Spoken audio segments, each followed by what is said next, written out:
সমাজ যেন আমাদের শিক্ষকদেরকে সম্মান করতে পারে, আর আমাদের শিক্ষকরাও যেন ছাত্রদেরকে সন্তান হিসেবে তুলে নিতে পারেন।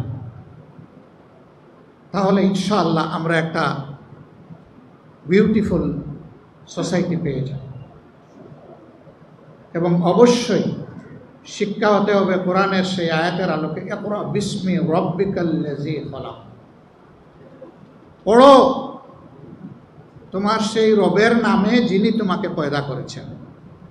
অর্থাৎ রবের দেওয়া শিক্ষাকে বুকে ধারণ করে বাকি সমস্ত শিক্ষার বিকাশ ঘটাতে। এই জন্য আমরা যেখানে যাই বলি যে আল্লাহ যদি কোনোদিন এই দেশ পরিচালনার দায়িত্ব আমাদেরকে দেন, কবুল করেন, এটা আল্লাহর ইচ্ছা।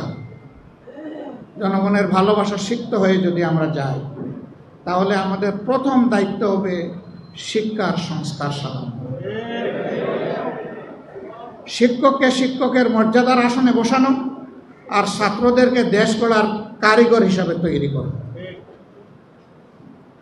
যাতে একজন ছাত্রের হাতে তার শিক্ষার পাঠ চুকানোর পরে যেভাবে সার্টিফিকেট আসবে, কাগজের সার্টিফিকেট, ঠিক তেমনিভাবে তার কাছে আসবে কাজের অফার লেটার।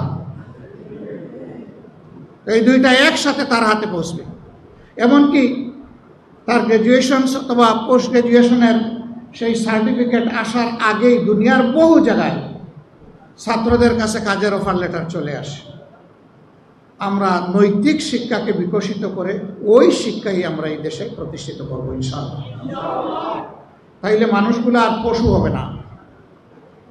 এই সমাজে অনেক পাশবিক, হৃদয় বিদারক অনেক দৃশ্য দেখতে হয়, শুনতে হয়, হৃদয় ভেঙে টুকরা টুকরা হয়ে যায়।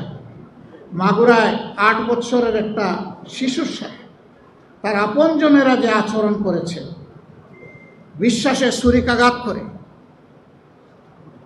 এটা গোটা মানবতার প্রতি তারা ছুরিকাঘাত করেছে। এটি হচ্ছে পশুত্বের শিক্ষা। এই শিক্ষা থেকে বের করে এনে আমাদের দেশে আমরা দিতে চাই আল্লাহর দেওয়া মানবিক শিক্ষা। এখানে আমাদের কোনো সংকীর্ণতা নেই, এই ব্যাপারে আমরা ভেরি ডেসপারেট। 91 ভাগ মুসলমানের দেশে অবশ্যই শিক্ষা হতে হবে ধর্মের ভিত্তিকে এবং চেতনাকে ধারণ করে। এর বাইরে কোনো শিক্ষা মানুষকে মানুষ বানাতে পারবে না, দেশপ্রেমিক দায়িত্বশীল নাগরিক হিসাবে তৈরি করতে পারবে না, যা এখন প্রমাণিত সত্য। আসুন একটা ইনসাফ ভিত্তিক দেশ গঠনের মাধ্যমে আমরা একটা সুন্দর শিক্ষা ব্যবস্থা গড়ার জন্য এগিয়ে যাই, এবং মহান শিক্ষকদের এই দুর্দশাই জাতিকে আর যাতে দেখতে না হয়, তারা মজলুম হয়ে দাঁড়ে দাঁড়ে ঘুরছেন, এটার অবসান হোক আন্তরিকভাবে কামনা করি। এবং আপনাদের দাবির পক্ষে আমাদের অবস্থান সুস্পষ্ট, আমরা আছি, ইনশাল্লাহ আমরা থাকবো।